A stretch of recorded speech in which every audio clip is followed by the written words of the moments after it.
Congress party నాయకులు అద్దంకి దయాకర్ గారు మీరు నోరు అదుపులో పెట్టుకుంటే బాగుంటుందని నేను మీకు హెచ్చరిస్తున్నాను. బీజేపీ కార్యకర్తలకు నాయకులకు మాట్లాడడం రాదనుకుంటున్నారా, లేకపోతే మేము మాట్లాడలేమని అనుకుంటున్నారా? అసలు రాహుల్ గాంధీ ఎక్కడ, మా నరేంద్ర మోదీ గారు ఎక్కడ? వాళ్ళిద్దరికి పొంతన చేస్తున్నారా? ఎంత హాస్యాస్పదము.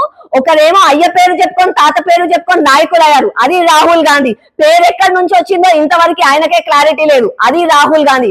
అదే మా నరేంద్ర మోదీ గారు ప్రజల కోసం అంకిత భావంతో ప్రజా సేవ చేయాలని చెప్పి జీవితాన్ని మొత్తం త్యాగం చేసి 24 గంటలు ప్రజల కోసం కష్టపడుతున్నారు, అది మా నరేంద్ర మోదీ.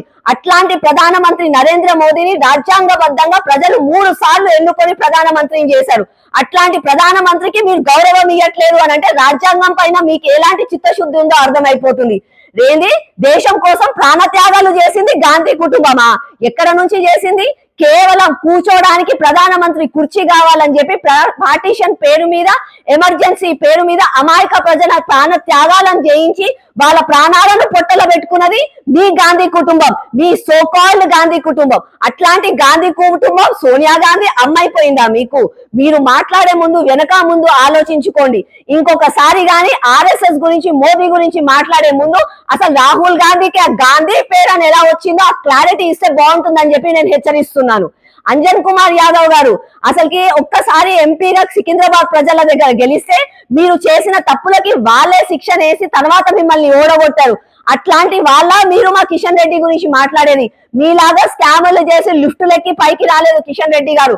చిన్న స్థాయి కార్యకర్తగా ఒక ఆఫీస్ లో ఒక చిన్న స్థాయి కార్యకర్త నుంచి కష్టపడి తర్వాత ఎమ్మెల్యేగా గెలిచి, ఎంపీగా గెలిచి ఈ రోజు ఈ రాష్ట్ర స్థాయి నాయకుడు అయిన తర్వాత యూనియన్ మినిస్టర్ గా అయ్యారు, అది మా కిషన్ రెడ్డి గారు, అది మా బీజేపీ కార్యకర్త. అట్లాంటి వ్యక్తి గురించి మాట్లాడే అర్హత మీకుందా? మీలాగా స్కాములు చేసి లిఫ్టులెక్కి అంటే గుండాయిజం చేసే క్యారెక్టర్ కాదు, ఒక సౌమ్యుడు. అట్లాంటి వ్యక్తి గురించి మాట్లాడే అర్హత మీకు లేదని చెప్పి నేను మీకు హెచ్చరిస్తున్నాను.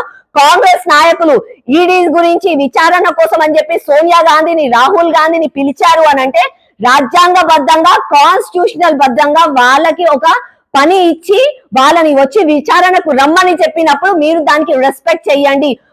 అంటే బుక్ పట్టుకొని, కాన్స్టిట్యూషన్ బుక్ పట్టుకొని చేతులలో ఓపడం కాదు, అందులో రాసిన దాన్ని బట్టి రాజ్యాంగబద్ధంగా దానికి గౌరవం ఇస్తే బాగుంటుందని చెప్పి కాంగ్రెస్ పార్టీ నాయకులకు ప్రతి ఒక్కరికి నేను హెచ్చరిస్తున్నాను.